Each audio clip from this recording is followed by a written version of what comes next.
Akala nyo mahal to? Si Mr. Peps ay hindi bibili ng mahal to. Gagawa nga tayo ng pangangailangan ng alaga nating kayupan. Magdi-DIY tayo ng circle pen. Ito ay makakatipid tayo. Ito nga may haba ng 8 feet. At yung taas niya naman 4 feet. Isang buo na to. Napakadali lang gawin to. Kung na-share ng mga ganito, panoorin nyo hanggang dulo yung gagawin ni Mr. Peps. Kasi napakadali lang talagang gawin to. Bibilugin mo lang siya, makakagawa ka na.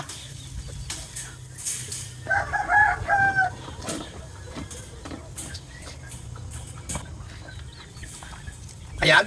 At yung ilalak mo nito, yung kwan din niya, kailangan ng tali. Siya rin yung ilalak mo.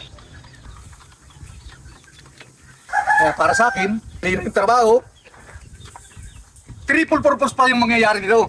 Kasi maaari mong gawin itong paitlugan, lalagyan mo lang siya ng hinahin at yung tandang, maaari na sila magsama dyan. Ito yung madaling-madali lang talaga. Ay, nakabilog na tayo. Ang kailangan mo lang gamit dito, kasangkapan, plies, o kaya long nose, para madali mo siyang maikot. Ito yung pinanlalak mo talaga nito. Wala ka nang ibang gagamitin kasangkapan na niya. No? Kailangan mailak mo muna siya para andun yung tibay niya. Tanyo naman. At medyo ibababa muna para mabilog na. Ito yung expert na para hindi na makadisgrasya. Gamitin na lang natin sa manok. Kailangan pala nito bubutasan mo para sigurado. Saka mo naman ito isushoot. Isushoot mo naman to. Kailangan yung saktong-sakto lang. Nakita nyo naman? Lagyan natin ng bato para sa ibabaw naman yung buhangin para may kaig-kaigin siya. Ang purpose naman pala nito, kaya may gulong, para kung halimbawa basa doon, maulan, pwede siyang umapak sa gulong, hindi mababasa yung paa niya. At yung buhangin naman, ang purpose nun, para kaig-kaigin ng ating alaga. Lagyan naman natin ng bubong.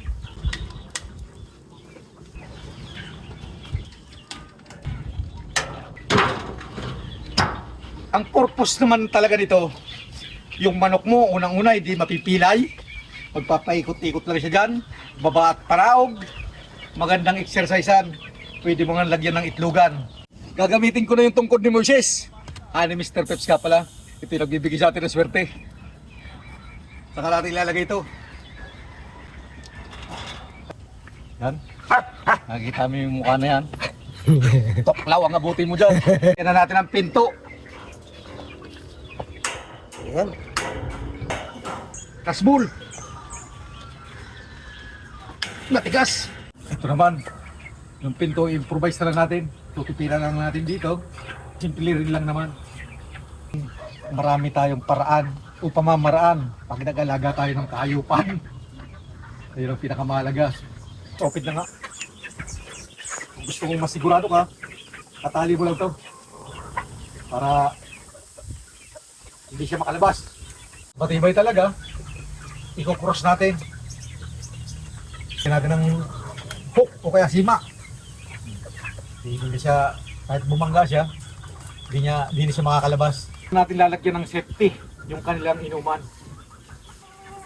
Ito nga, million views yung ginawa natin dito sa inuman na to. Hanggang ngayon marami pa rin bumibili. At hindi nga magkakaroon ng bakterya yung ating alagang kahayupan. Yun. Bas, para hindi na rin niya maapakan. Hindi matatapon. Ito naman yung gagawin nating modelo. Itong palayi nating kahayupan. White Kelso. At kailangan nakatakal. Kain ka na. Yun. Wala dyan yung Batman Pro para sa kanilang kalusugan. Ito na nga yung kanyang napagkulungan. Ito pwede sa inahin, sa mag-asawa, at nandun na yung tungtungan nila.